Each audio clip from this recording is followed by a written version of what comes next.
All right. It's my type of group right here.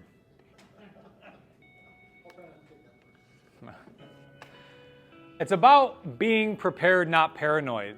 Let me just start this off. The way that our brain works, it has two main priorities: conserve energy by not burning calories, and to keep us safe against death and harm.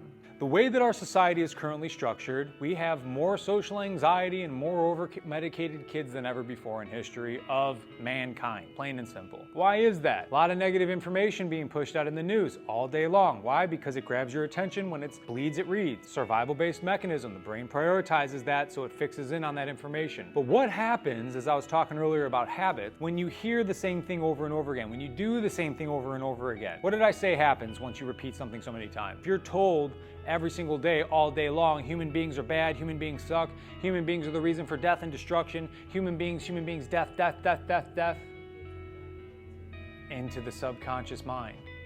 Now you go out in public, you can't even make a trip to the grocery store without feeling some sense of anxiety within you.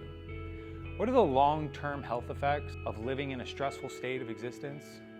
Good or bad?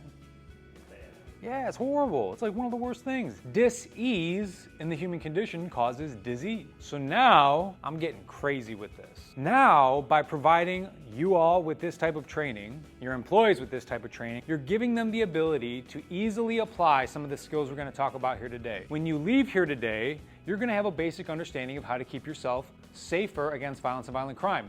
Knowing how to keep yourself a little bit safer against violence and violent crime is going to cool down your fear fight-based response. Why? Because you're given tools of empowerment. You become more aware. That's what I mean when I say it's about being prepared and not paranoid. People think personal safety or self-defense training is all about ramping it up and being one of these paranoid freaks all the time. And it's not the case at all. It's actually quite the opposite. When you have the ability to defend yourself and to be a little bit more aware of your surroundings, then you're more capable.